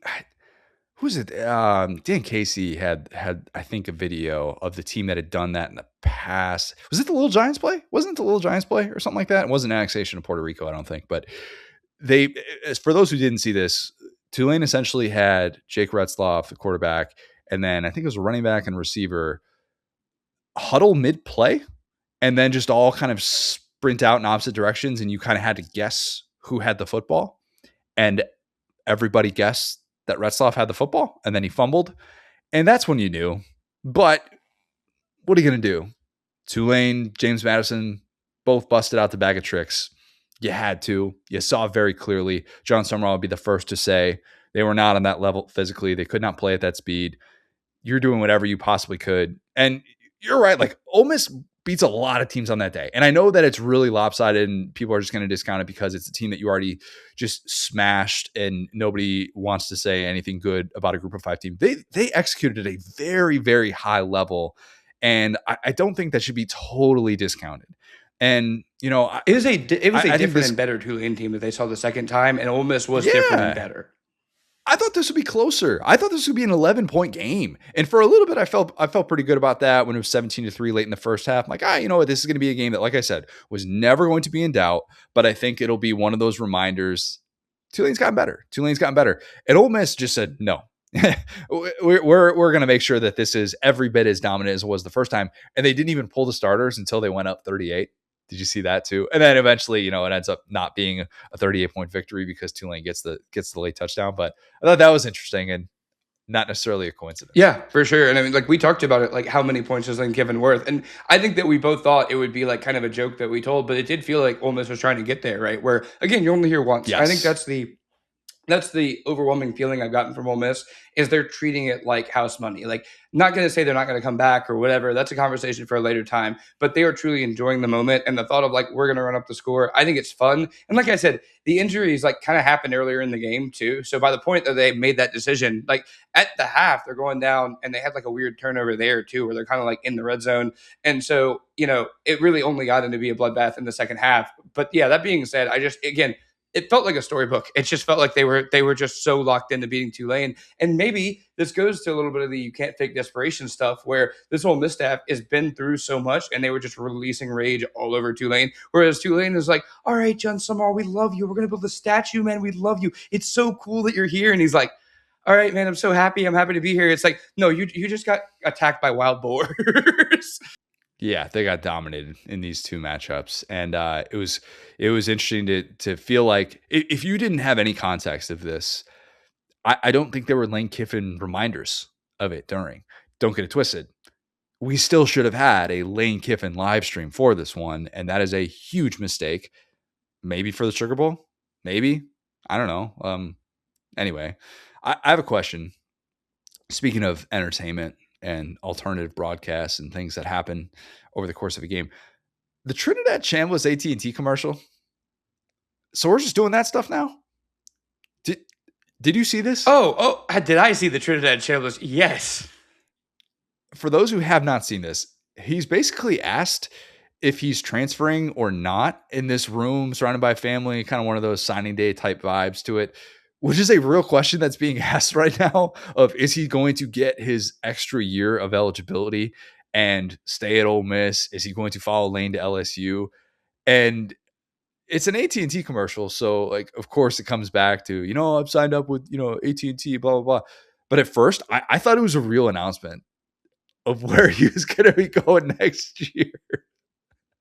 I felt so duped by that. I even said to Lauren at one point, I'm like, I think I need to rewind this commercial because I might have just missed a significant development in college football. Yeah, I think just because of how my feed has been tailored, that it's basically an Ole Miss feed because it's all just LSU and Ole Miss fans talking to each other at this point. I think I saw like the 4 digital version of that commercial before it even came out, but it's like it had been out, I think, for a couple of weeks. Somebody said like it had been out for a little bit, so maybe I just missed it and just was totally unaware of this. So I was like, this feels very but real it's nuts. right now. I mean, it's completely nuts, and I believe that was according to like the Ole Miss accounts, like paid for by the Grove Collective, like set up by like not they Sure. paid for it, but that they like facilitated it and all that stuff. So on that side, you feel like okay, well, if he's doing this and it's tongue in cheek, it would be the most heartbreaking thing ever if he left after that. But again, that would just the second most heartbreaking thing has just happened. So that would be the only thing to make this college football season more insane is if there's like a part 2 and he's in purple and gold. Yeah, he's going to be difficult for Georgia to stop. It's going to be really, really difficult. I think he's continued to improve. And, I think that if you go back and watch the things that he did well against Georgia, just to try and be present with this as much as possible, because literally nobody's going to pick Ole Miss to beat Georgia. Okay. I'm going to be stunned if I see actual people banging the drum that Ole Miss is going to follow up that performance with a win against Georgia by avenging their only loss of the season. Okay. So like, that's going to be kind of out of sight, out of mind. But Chambliss played awesome in that first game. And it wasn't until the very end of that game in which they finally started to have these unsuccessful drives. So, I think that it's going to be a really, really interesting chess match. What does Georgia do to be able to make those adjustments after Ole Miss did so many things well in that first matchup? They went into the fourth quarter with a 2-score lead. You're going to hear people that are going to bring that up. And Georgia was one of those we're going to seize the moment type games for them, and they ultimately find a way to win. But yeah, let's ask this question. We'll parlay this into a little bit of the James Madison, Oregon discussion as well. And I think Chambliss is a fascinating part of this question. Will, game on the line. You're down 4 with 2 minutes. You need a touchdown. Rank the playoff quarterbacks that you would want the most. Try and isolate the variables as much as possible. It's very difficult to do.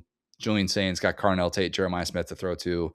But let's just try and pretend that all things equal, offensive line, play callers, receivers, all these things are relatively the same. And you're just talking about quarterback, dicing up a defense, clutch moments, 2-minute drive, season on the line. I think ranking these 8 quarterbacks is a fascinating exercise. I fully agree. You want to go first? Do you feel comfortable? Can you rip all 8 quarterbacks? Yeah, I got the doc. Okay. I was like, there's one guy. I was like, okay, that's that guy. Yeah. So, I mean, me personally, you got to take Stunna Glockton, right? I mean, based on even what he did in that game. You'd go gunner number 1. I think so. When you think about the DNA of a team, in terms of having to come back, the amount of times that Georgia has had to come back this year, just physically in terms of reps, I've seen it before with him, right? I've seen it against good teams. I've seen it against Ole Miss. Number two, yeah, Tennessee. exactly. Like, and again, like people can talk about at the time, but Georgia was not supposed to be this year. This was like kind of a rebuilding year for Georgia a little bit, right? Because they had just come off of the Carson Beck saga, similar to Ole Miss in a way, where they had like the quarterback coming back. They had kind of underwhelmed the year before, and it's like, what do we have with this new guy? I think that what Gunnar Stockton has shown you, and the way that his offense is played together, and the way that he's been at times he's been a game breaker, at times he's been an operator when he's needed to. I think that's awesome. So any pushback there? I had him at 2 on Mm-hmm. this list. The only guy I had ahead of him was Mendoza because I think all the things you said about Gunnar Stockton, I think you could say the exact same things about Mendoza. The clutch throws against Ohio State, the clutch throw against Penn State, the Omar Cooper catch is the stuff of legend. I know it's more of a catch than a throw probably, but that's the only guy that I had ahead of him. So I agree with you. Like I want Stockton second on that list. And I think that would probably upset a lot of people that look at the rest of these guys and go, wait a minute. No, we're talking about this exact situation because playoff games could be defined by this. Like 2 minutes, down 4, who do you trust? And I realized watching Miami A&M, man, I don't trust either one of these quarterbacks at all in these moments to have this methodical drive and it in a touchdown. And that's probably unfair to Marcel Reed, but the way that he was playing, Is it? Yeah. These So quarterbacks are still okay, here. so that's how I would start. Yeah. So would you have Mendoza Yeah, at 2 then? I have Mendoza at 2, Okay. and like it's just the amount of reps. Like I said, Mendoza Heisman winner. This story has been insane for them. I think he's a great player as well. And the real telling part of it is that like I have Ty Simpson at 3 because Ty Simpson is a I would too. magician in a way that like all of his good highlights. Yeah, there are highlights where he's just putting belt to butt and they're up, several touchdowns. But a lot of his highlights are like, if you want just a highlight tape, like if you're showing an alien football, Ty Simpson might be the one you want to show them because of some of the things over the course of his career that he's been able to do where you're just like, how did he make that throw? Even the missed opportunity in the SEC championship game in the back quarter of the end zone, where it's like he's just never dead. Yeah, he's never dead. You can feel like you've got 3 rushers in his face and he can still off his back foot make a ridiculous throw in a key moment. I think that Simpson's been so many of these situations. So yeah, I would have him at number 3. And the only reason I wouldn't have him at number 2 is I don't think like I think quarterback run game, he can definitely do it. He's shown capable of that. He can get to the outside. He can pick up a first down for you. I think it's a little bit better with Gunner. I think you could actually trust him to be able to get to the sticks, get out of bounds in that way in a drive like that. And probably the same with Chambliss, who I had at 4. Would you have Chambliss at 4 behind Ty Simpson? So honestly, to me, this is where it gets interesting. I think that it's so hard to separate, right? Because the point that you make about Ty Simpson, to me, ultimately comes down to his supporting cast, where Georgia just feels so much more in phase. And Ty Simpson, ultimately, a lot of his wins and losses are going to be determined by guys dropping the ball, right? And so, same thing here with Trinidad, where it feels like he's been so underrated this year. If you look at his stats, if you look at what his resume kind of is, him and Lacey both is just like, where is the love for these guys, right? And so, I think that as a player, imagine everything kind of stayed the same with Lane and everything. I would probably have him at 4. And you know what? I think with him and Charlie Weiss, they're together. I'll go ahead and keep him at 4.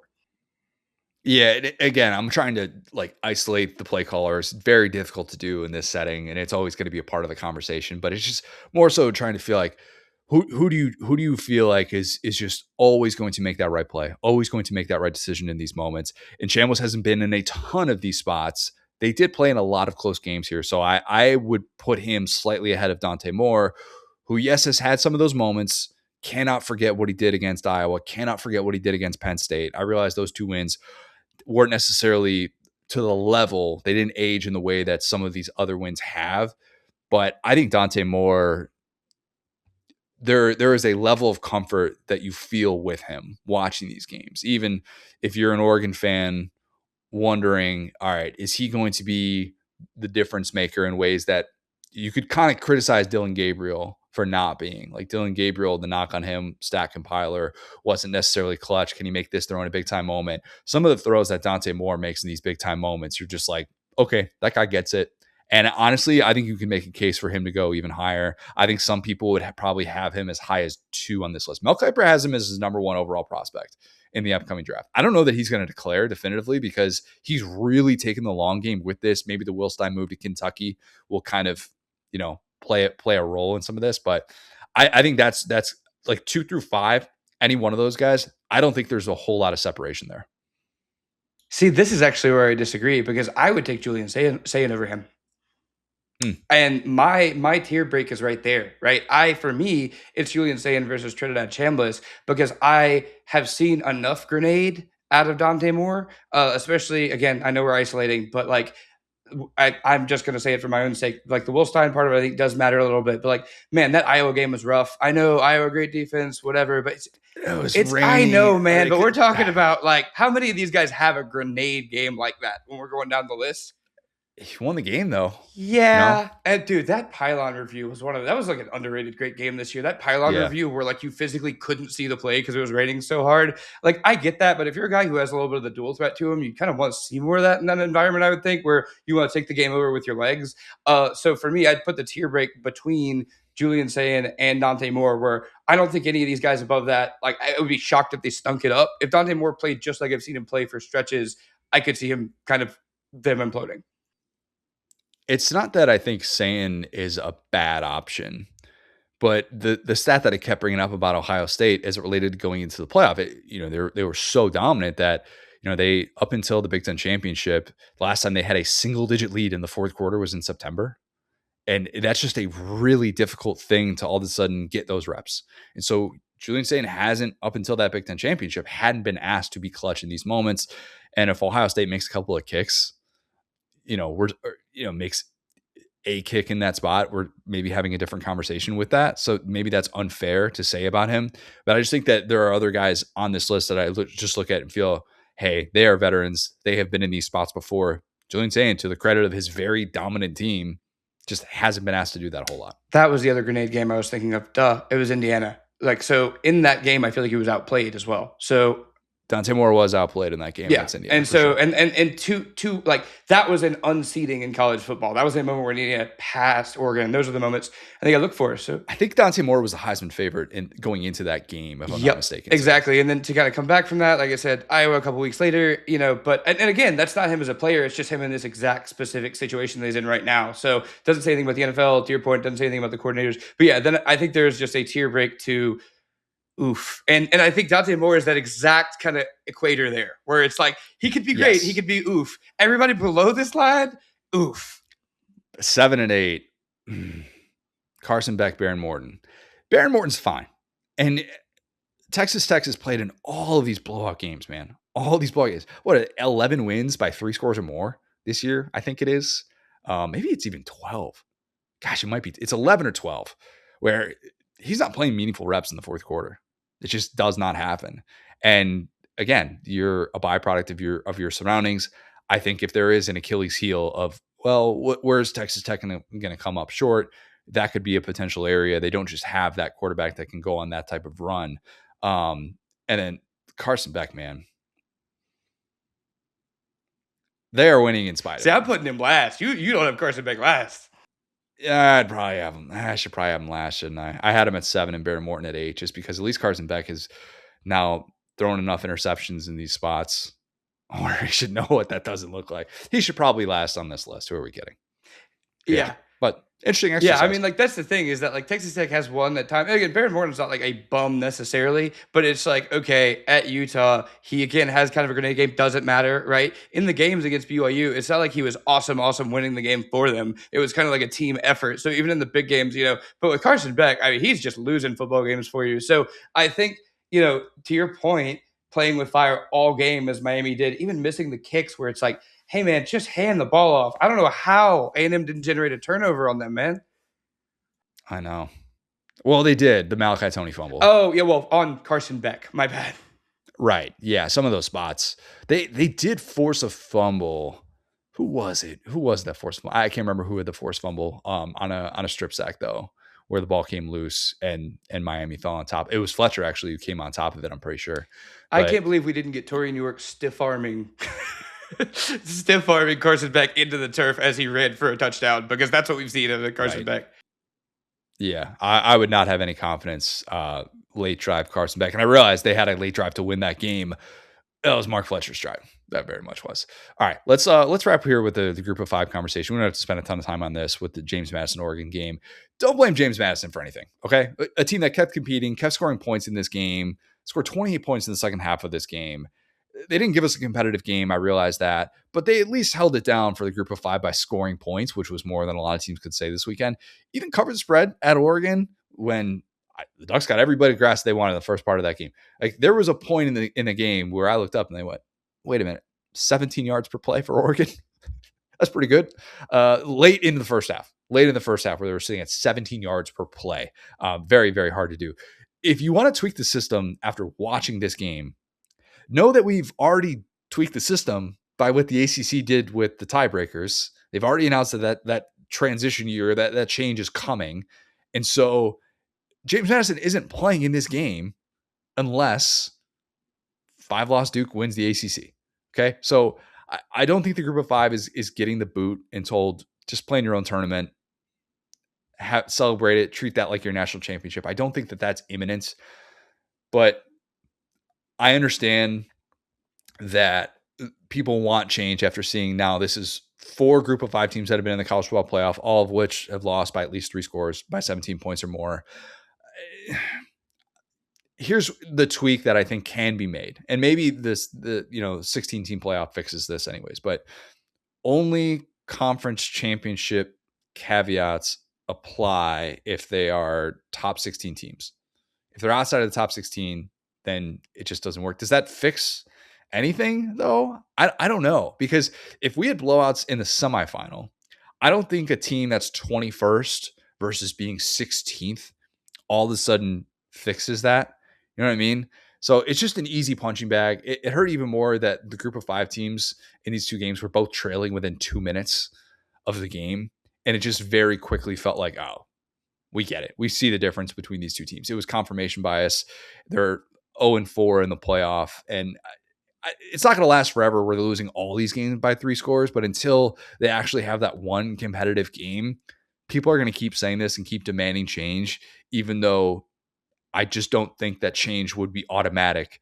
Even if you put a Notre Dame, a Vandy, a Texas in there, you're still going to get blowouts. You'll just feel differently about the blowout than you will if it's group of 5. Yeah, I mean, and again, not to spend like too much time on this, right? But in terms of competitive G5 teams, I think the transfer portal has hurt that a ton. You know, like the Cincinnati teams, the one that played Georgia and not the playoff, but like a 2020 Peach Bowl. Yeah. Last second like that was a very close game. That was a very good team. I think on the other side of that, you know, you could talk about that same Cincinnati team against Alabama. Of course, people would say, "Oh, well, they didn't show their whole playbook, whatever." But that was a game that Cincinnati covered and was a lot more competitive than some of these games we've talked about. But I think people like to change one thing and they keep changing and like putting a Band-Aid on it without factoring in how all of these things matter, right? And how we're in this situation now where every game during the regular season feels like it's closer. Because of like some of the clock rule stuff that we've talked about, and shout out Perry for like really hammering that home when I went to go see him on the tailgate. But the other part of it is, you know, if you're going to now include these teams, but at the same time you're going to make NIL and the portal more of what you're doing,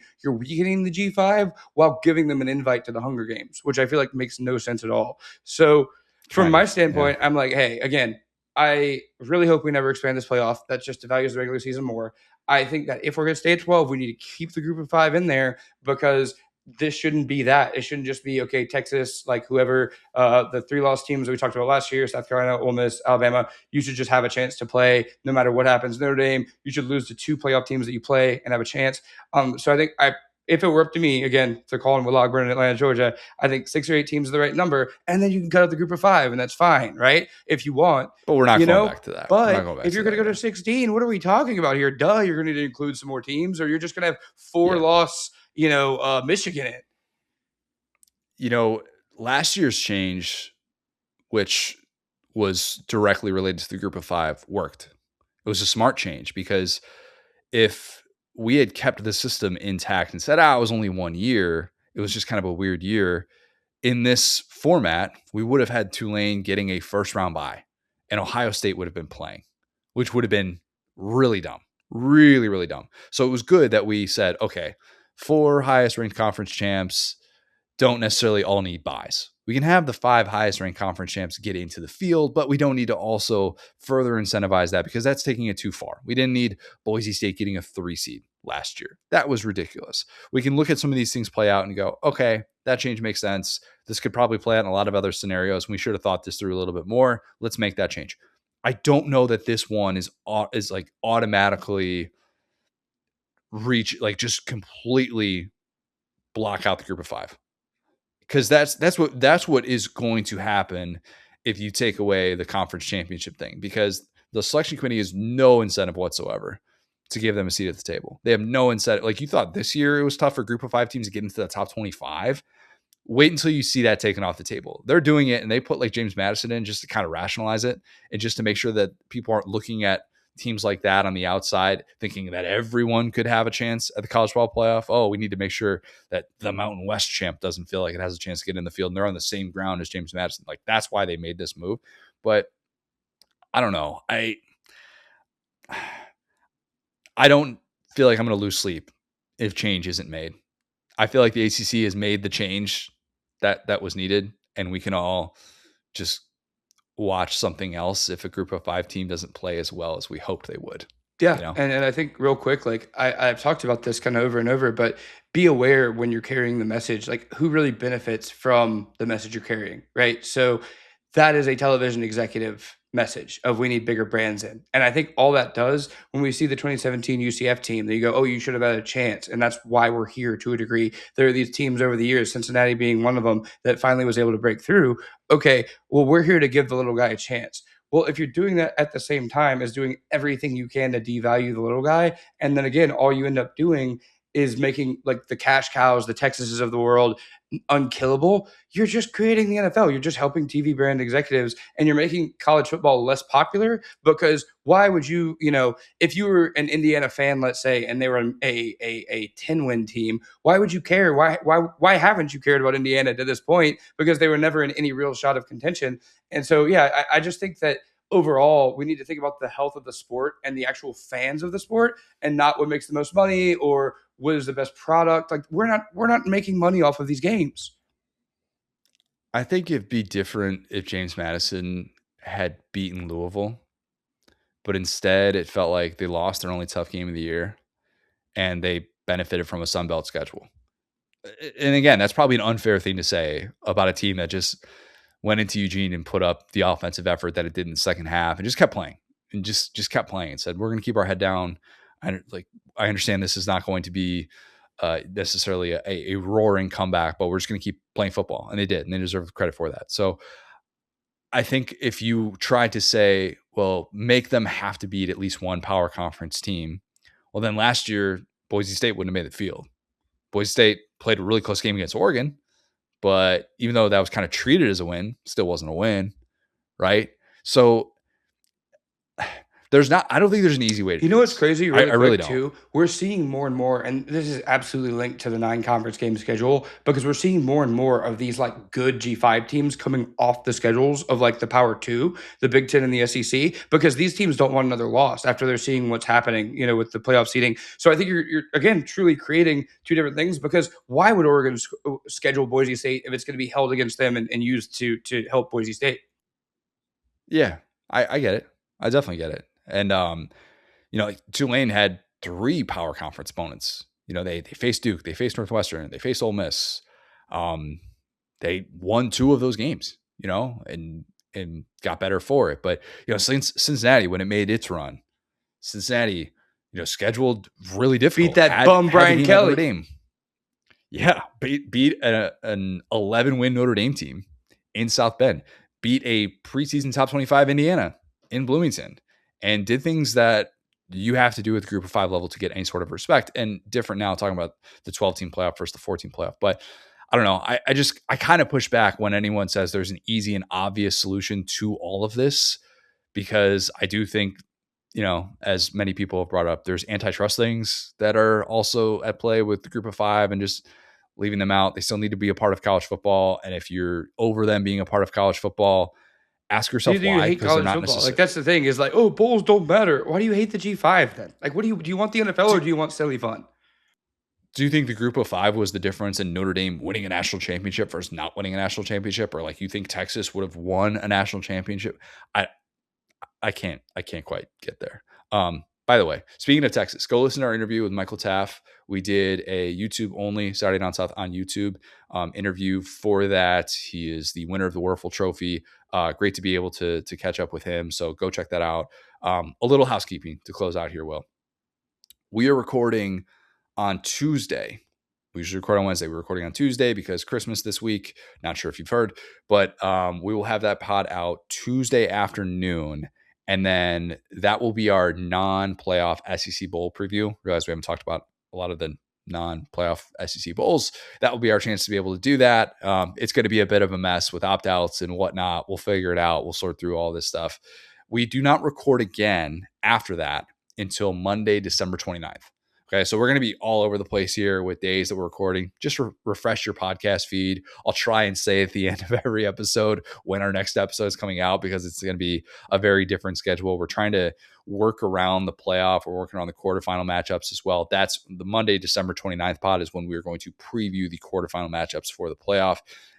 So yeah, we will likely be recapping all that stuff within 24 hours as well. So schedule is going to be a bit of a mess, but that's Christmas.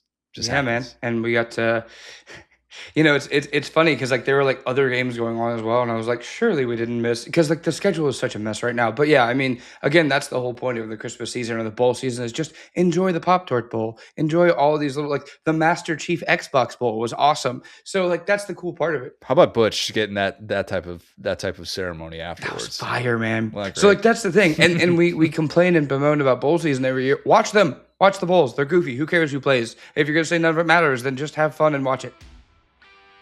We'll have fun and talk about it later this week. That will come out, like I said, on Tuesday. So be on the lookout for that. Please leave us a 5-star review. Subscribe to our YouTube channel where you can watch every episode of the Saturday Down South podcast. Follow us on Twitter at the SCS Pod, at Seth Down South, at TJ Rivera, at Chris Hart. Thanks, guys. Talk soon.